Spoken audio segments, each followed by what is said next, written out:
Olá, queridas amigas, queridos amigos, que a paz do Mestre Jesus possa envolvê-los com muita luz, muita paz e muito amor. Este é o quadro Conversando sobre Jesus, do canal do Lar Ismael no YouTube. Vamos dar sequência ao estudo sobre Jesus com o livro Jesus no Lar, do Espírito Neio Lúcio, psicografia de Francisco Cândido Xavier.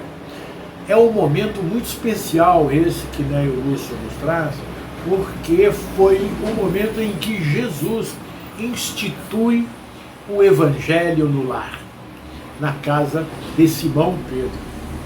E dentro da doutrina espírita, e eu acredito que em outras também, sempre pedem-se que façam do seu lar um lugar onde tenha o Evangelho, aonde seja feito o Evangelho.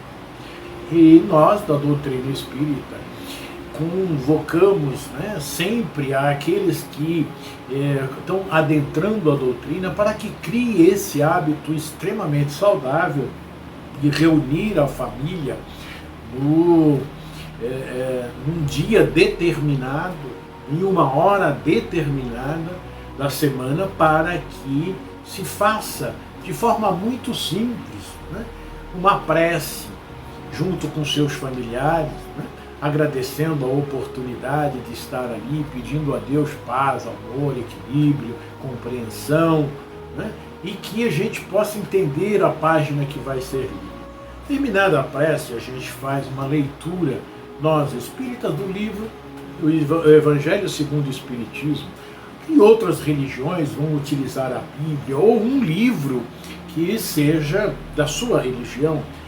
Lê uma leitura de um trecho, ou de um versículo da Bíblia, ou dois, ou do versículo do capítulo todo, todos os versículos, fica a critério de cada um e faz uma análise. Mas essa análise precisa ser feita de forma clara, tranquila, e que todos possam comentar, trazendo isso para a sua vida, porque nós precisamos vivenciar o Evangelho de Jesus, não apenas conhecer, mas nós precisamos senti-lo. Aí, quando nós sentimos, nós conseguimos então fazer a vivência disso. E é muito interessante porque sempre algum dos membros da família vai se reportar àquele trecho lido e vai trazer exemplos do que aconteceu durante a sua semana, em determinada situação com um determinado amigo ou mesmo dentro do lar, falando da paciência, uma implicância ali, o que devemos fazer, o que devemos nos esforçar para fazer. E Jesus, então, nesse dia maravilhoso, ele reúne na casa de Pedro algumas pessoas, além da família de Pedro, para falar do reino de Deus. E assim começa as 3 páginas maravilhosas trazidas por Neio Lúcio na psicografia de Francisco Cândido Xavier, que é o Evangelho. E quando nós terminamos de fazer esse Evangelho no nosso lar, fazemos uma prece, agradecendo, pedindo a Deus para que ilumine as pessoas, ilumine o nosso planeta, auxilie alguns enfermos que nós conhecemos. É uma prece de encerramento e terminamos. E vamos então ver como Jesus nos explica na casa de Pedro como é que se faz isso, o que ele trouxe, as dúvidas que as pessoas tinham. Ele traz mensagem muito importante, e a primeira delas é o que significa o nosso lar. Ele coloca, Neio Lúcio colocou como subtítulo, a escola das almas. Vamos ver como ele traz isso para a gente. Congregados em torno do Cristo, os domésticos de Simão ouviam a voz suave e persuasiva do Mestre, comentando os sagrados textos. Quando a palavra divina terminou a formosa preleção, a sogra de Pedro indagou inquieta: Senhor, afinal de contas, que vem a ser a nossa vida no lar? Olha que pergunta bonita que a sogra de Pedro faz. contemplou a ele significativamente, demonstrando a expectativa de mais amplos esclarecimentos, e a matrona acrescentou: iniciamos a tarefa entre flores para encontrarmos depois pesada colheita de espírito. No começo é a promessa de paz e compreensão. Entretanto, logo após surge pesadas pedras e dissabores. Reparando que a senhora Galileia se sensibilizara até as lágrimas, deu-se pressa a Jesus em responder. Agora prestemos atenção na resposta de Jesus. O lar é a escola das almas, o templo onde a sabedoria divina nos habilita pouco a pouco ao grande entendimento da humanidade. Mas é muito lindo isso. O lar é a escola das almas, onde a sabedoria divina nos habilita, pouco a pouco, ao grande entendimento da humanidade. Nós formamos dentro do nosso lar filhos e somos formados, né? Também para quê? Para vivermos na humanidade, em humanidade. E humanidade significa vivermos em harmonia um com os outros. E ali, então, dentro daquele local que nós chamamos de lar, estão espíritos, muitas vezes, que não se dão muito bem. Então, espíritos que tivemos problemas no passado e hoje nós estamos aqui congregados dentro do lar com esposa, marido, filho, sogra, sogro, nora, né, genro, congregados ali para que possamos aprender pouco a pouco a respeito da humildade, da caridade, da paciência, da benevolência, da humildade, para assim nós trabalharmos tudo isso e nos tornarmos amigos, irmãos em Cristo Jesus. Não é fácil mexer com tudo isso, mas Jesus explica o caminho que nós devemos seguir. Então vamos ver. E sorrindo perguntou: que fazes inicialmente às lentilhas antes de servi-las à refeição? A interpelada respondeu titubeante: naturalmente, Senhor, cabe levá-las ao fogo para que se façam suficientemente cozidas. Depois devo temperá-las, tornando-as agradável ao sabor. Pretenderias também, porventura, servir pão cru à mesa? De modo algum, tornou a velha humilde. Antes de entregá-lo ao consumo caseiro, compete-me guardá-lo ao calor do forno. Sem essa medida, o divino amigo então considerou: há também um banquete festivo na vida celestial, onde nossos sentimentos devem servir à glória do Pai. O lar, na maioria das vezes, é o cadinho santo ou o forno preparador. O que nos parece aflição ou sofrimento dentro dele é recurso espiritual. O coração acordado para a vontade do Senhor retira as mais luminosas bênçãos de suas lutas renovadoras, porque somente aí, de encontro uns com os outros, examinando aspirações e tendências que não são nossas, observamos defeitos alheios e, suportando-os, aprendemos a desfazer as próprias imperfeições. Olha o que Jesus nos coloca. Que o lar é um cadinho santo ou um forno preparador. O que aparece para a gente aflição, sofrimento dentro dele é recurso espiritual. E ele pede que nós vamos trabalhando um com os outros, observando as tendências, as aspirações de um e de outro. E assim, mas ele diz para observar, não é para julgar. Observando esses defeitos e as virtudes dos outros, nós vamos aprendendo a desfazer as próprias imperfeições. Não julgando o próximo, mas observando. E é dentro do lar que nós vamos nos acertando para vivermos lá fora, para vivermos fora do lar. É dentro do lar que nós nos educamos. E assim nós seremos lá fora mais educados. Nós vamos tratar melhor os outros lá fora. Tratarmos verdadeiramente, não falsamente. Vamos tratar bem. Mas nós precisamos ir suportando aquilo que nós vemos no outro que não é legal para nós.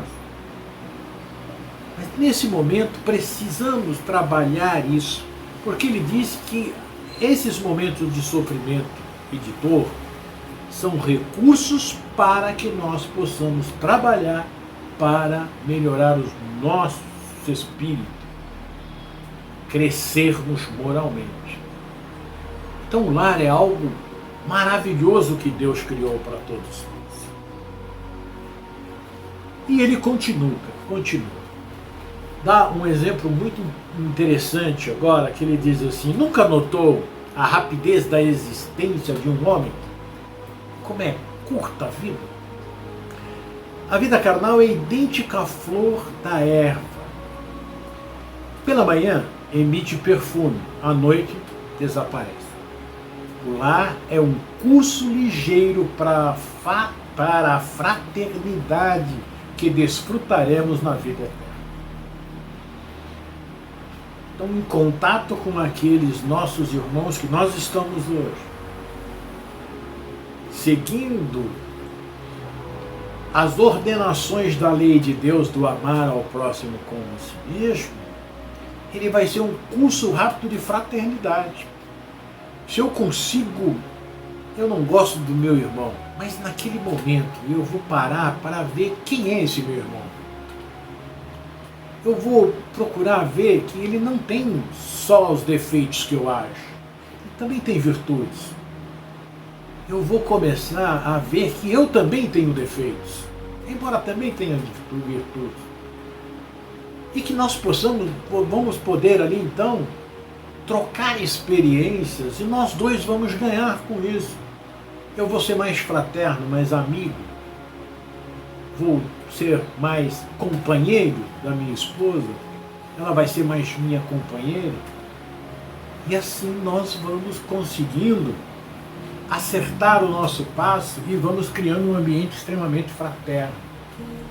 E com o Evangelho no lar, isso vai clareando cada vez mais, vai nos aproximando de Deus, e nós vamos tendo a presença constante de amigos espirituais que vão nos auxiliando nas coisas mais difíceis da nossa vida, porque nós vamos abrir as portas para que eles possam chegar até nós. E aí ele ainda continua dizendo assim: sofrimento e conflitos naturais em seu ciclo são lições. Então nós vamos ter esses embates, mas são lições para que nós possamos aprender a ser fraterno. Eu errei hoje com meu irmão, eu vou dar um passo atrás e falar: não quero mais fazer isso. Eu quero agora compreender. Como é que eu vou fazer? Aí eu vou entender que nós somos todos irmãos, que eu também tenho erro. Aí eu vou olhar para mim e ver que eu também tenho erro, e que eu também ofendo. E aí, eu ciente disso, eu vou procurar me corrigir. E aí nós vamos conseguir caminhar mais serenamente, juntos. Nós vamos suportar as nossas presenças, nós já vamos conversar mais, vamos ser mais amigos. Daqui a pouco nós estamos aí, sem esforço nenhum, convivendo em harmonia. E o Evangelho no Lar nos auxilia a isso, porque nós vamos estar semanalmente comentando uma página trazida pelo Mestre Jesus, das leis de Deus, e vamos colocar a nossa vida prática. Daí fica mais simples, porque as experiências diárias colocadas dentro do Evangelho, o Evangelho colocado nas experiências diárias, aliás, ele vai nos mostrar claramente os caminhos que eu preciso seguir. E eu vou ser mais feliz trabalhando assim. A sogra de Simão escutou atenciosa e ponderou: Senhor, há criaturas, porém, que lutam e sofrem, no entanto, jamais aprendem. É as dificuldades que nós temos. O Cristo pousou na interlocutora os olhos lúcidos e tornou a indagar: que fazes das lentilhas endurecidas que não cedem à ação do fogo? Ah, sem dúvida atiro-as ao monturo, porque feririam a boca do comensal descuidado e confiante. É muito importante isso. Ele dá exemplos de coisas que nós utilizamos no dia a dia, das nossas especialidades. A especialidade da sogra de Pedro é na cozinha. Então ele usa a lentilha. A lentilha que tabura é o nosso coração endurecido. Muitas vezes nós vamos conversar com alguém chega para conversar conosco, aliás, e nós a tratamos mal. É a lentilha dura que fere a boca do comensal descuidado e confiante, porque ele veio conversar com a gente aberto. Jesus responde: ocorre o mesmo, terminou o mestre, com as almas rebeldes às edificações do lar. A luta comum mantém a fervura benéfica. Todavia, quando chega a morte, a grande selecionadora do alimento espiritual para os celeiros do nosso Pai, os corações que não cederam ao calor santificante, mantendo-se na mesma dureza dentro da qual foram conduzidos ao forno bendito da carne, serão lançados fora, a fim de permanecerem por tempo indeterminado na condição de adubo entre os detritos da natureza. Aqueles que não cederem a esta luta santificante, que é o nosso dia a dia com todos, na busca dessa harmonização, sofrerão durante um tempo indeterminado no plano espiritual. Porque não quiseram, não aceitaram permanecer ali, ser fiel ao trabalho de regeneração uns com os outros, de compreensão com os outros, de aceitação de com os outros. Na segunda página, explicação do mestre, ele diz assim: em plena conversação edificante, Sara, a esposa de Benjamim, o criador de cabras, ouvindo os comentários do mestre nos doces entendimentos do lar de Cafarnaum, perguntou de olhos fascinados pelas revelações novas. A ideia do reino de Deus em nossas vidas é realmente sublime. Todavia, como iniciar-me nela? Temos ouvido as pregações à beira do lago e sabemos que a Boa Nova aconselha acima de tudo o amor e o perdão. Eu desejaria ser fiel a semelhantes princípios, mas sinto-me preso a velhas normas. Eu não consigo desculpar os que me ofendem. Eu não entendo uma vida em que troquemos nossas vantagens pelos interesses dos outros.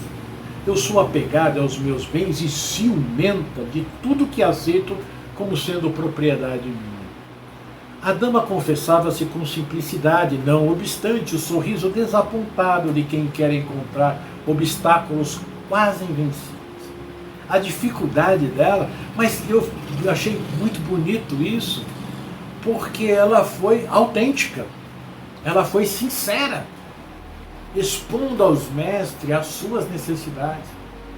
E no lar nós devemos fazer isso, expor as nossas dificuldades aos aqueles que convivem conosco, para que nós possamos entrar em entendimento e sermos mais felizes. eu fico mostrando só um lado arrogante, um lado forte, de poder, disso, daquilo, mandando, o outro também não tem entendimento possível. E Sara foi bem aberta. Para isso, comentou Pedro, é indispensável a boa vontade. Com fé em nosso Pai Celestial, aventurou a esposa de Simão, atravessaremos os tropeços mais duros. E todos os presentes, então, estavam ali na expectativa quanto ao que Jesus ia falar. Depois de um longo silêncio, Jesus disse: Sara, qual é o serviço fundamental da tua casa? É a criação de cabras, redarguiu a interpelada curiosa. Como procedes para conservar o leite inalterado e puro no benefício doméstico? Senhor, antes de qualquer providência é imprescindível lavar cuidadosamente o vaso em que ele será depositado. Se qualquer detrito ficar na ânfora, em breve todo o leite se toca de franco azedume e não servirá para os serviços mais delicados. Jesus sorriu e exclamou: assim é a revelação celeste no coração humano. Se não purificarmos o vaso da alma, o conhecimento, não obstante superior, se confunde com as sujidades de nosso íntimo, como que se degenerando, reduzindo a proporção dos bens que poderíamos recolher. Em verdade, Moisés e os profetas foram valorosos portadores de mensagens divinas, mas os descendentes do povo escolhido não purificaram suficientemente o receptáculo vivo do Espírito para receber. É por isso que os nossos contemporâneos são justos e injustos, crentes e cruéis, bons e maus ao mesmo tempo. O leite puro dos esclarecimentos elevados penetra o coração como alimento novo, mas aí se mistura com a ferrugem do egoísmo velho. Do serviço renovador da alma restará, então, o vinagre da incompreensão, adiando o trabalho efetivo do reino de Deus.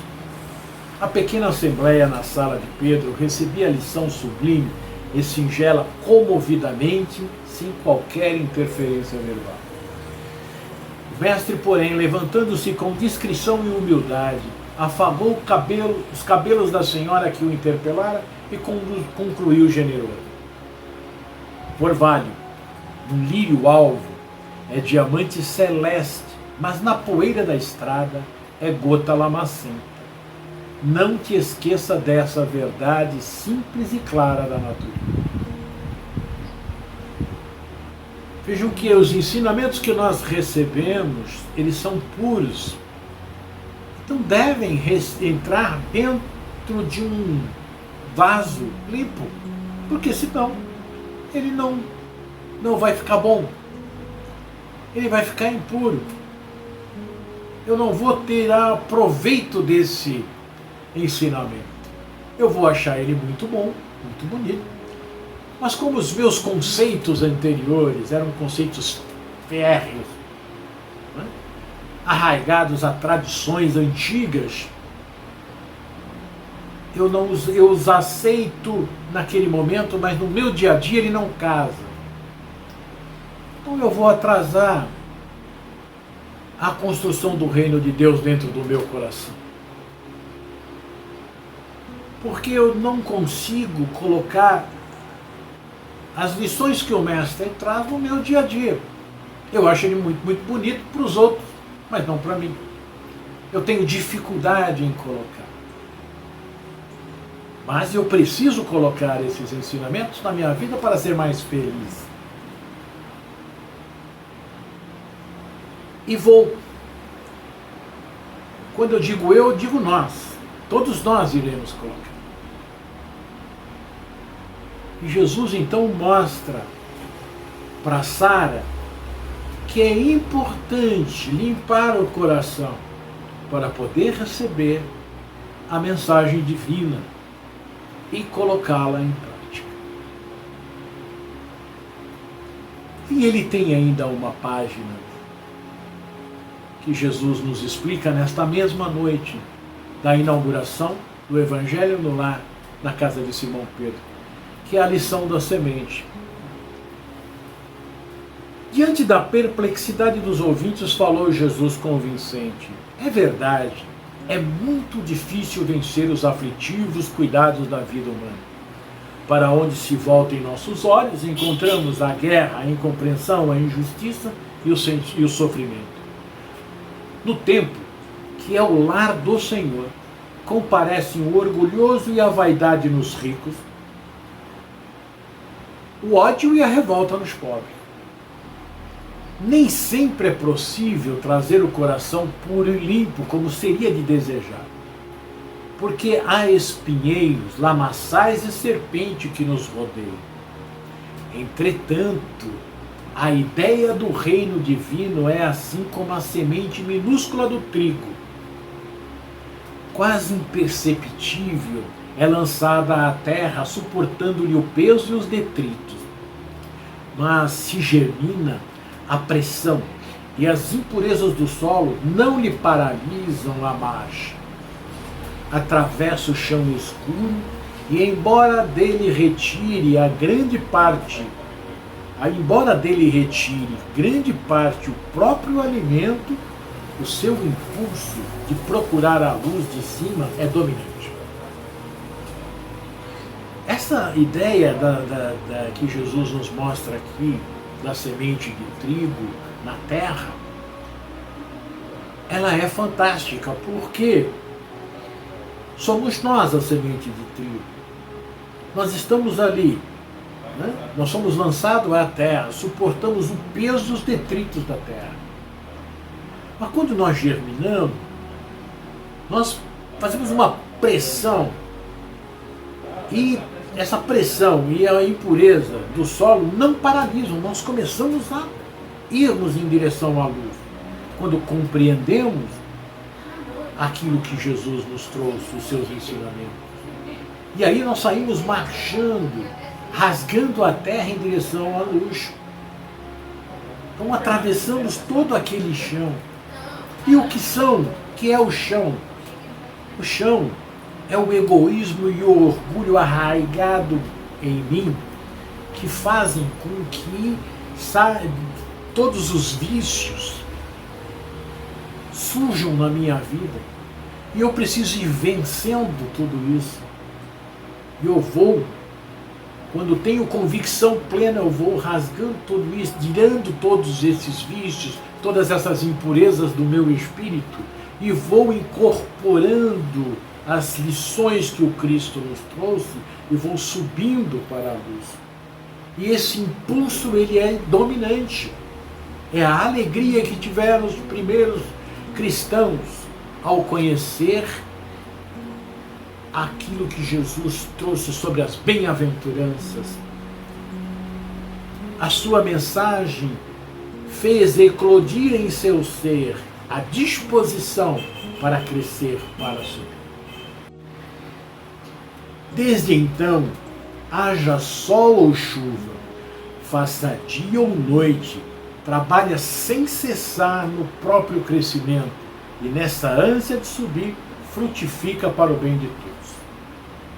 A partir do momento em que eu tive essa disposição, como tiveram os primeiros cristãos, conheci, confiei e sigo os mandamentos de amar a Deus sobre todas as coisas e ao próximo como a ti mesmo, eu começo a frutificar, ou seja, a ajudar o meu próximo, e ajudar a mim mesmo, porque é através do próximo que eu cresço, porque esta é a lei. E ele então continua: o aprendiz que sentiu a felicidade do avivamento interior, qual ocorre a semente de trigo, observa que longas raízes o prendem às inibições terrestres. Sabe que a maldade e a suspeita que rondam os passos, que a dor é a ameaça constante, Todavia, experimenta acima de tudo o impulso de ascensão e não mais consegue deter-se. É assim quando nós descobrimos o reino de Deus. Foi assim com os primeiros cristãos, com vários discípulos de Jesus desde então, e é assim que acontece com cada um de nós. Age constantemente na esfera de que se fez peregrino em favor do bem geral. Não encontra seduções irresistíveis nas flores da jornada.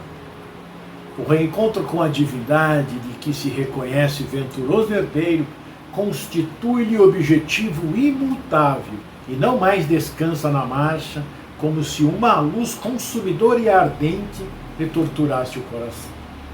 Sem perceber, produz frutos de esperança, bondade, amor e salvação, porque jamais recua para contar os benefícios de que se fez instrumento fiel. A visão do Pai é a preocupação obcecante que lhe vibra na alma de filho salvador. O Mestre silenciou por um momento e concluiu. Então, disso, ainda que o discípulo guarde os pés encarcerados no lodo da terra, o trabalho infatigável no bem, no lugar em que se encontra, é o traço indiscutível de sua elevação. Conhecemos as árvores pelos frutos e identificaremos o operário do céu pelos serviços em que se exprime. A essa altura, Pedro interferiu perguntando: Senhor, que dizer então daqueles que conhecem os sagrados princípios da caridade e não os praticam? Esboçou Jesus, manifesta satisfação no olhar e elucidou. Estes, Simão, representam sementes que dormem, apesar de projetadas no seio dadivoso da terra. Guardarão consigo preciosos valores do céu, mas jazem inúteis por muito tempo. Estejamos, porém, convencidos de que os aguaceiros e furacões passarão por elas, renovando-lhes a disposição no solo, e elas germinarão vitoriosas um dia. Nos campos do nosso Pai, há milhões de almas assim, aguardando as tempestades renovadoras da experiência, para que se dirijam à glória do futuro. Auxiliemo-las com o nosso amor e prossigamos por nossa vez, mirando à frente. Em seguida, ante o silêncio de todos, Jesus abençoou a pequena assembleia familiar e partiu. Esse quadro maravilhoso que Jesus nos traz, de como nos comportar no nosso lar, é motivo de muita reflexão e é motivo para que nós possamos olhar para dentro de nós e ver como estamos nos comportando dentro do nosso lar, junto àqueles que nos rodeiam, porque foi ali que Deus nos plantou para que nós aprendêssemos a amar uns aos outros e amar ali, sairmos para amar a humanidade. Que possamos refletir sobre isso e inaugurarmos em nosso lar o Evangelho com Jesus. E que Ele abençoe a cada um, agora e sempre.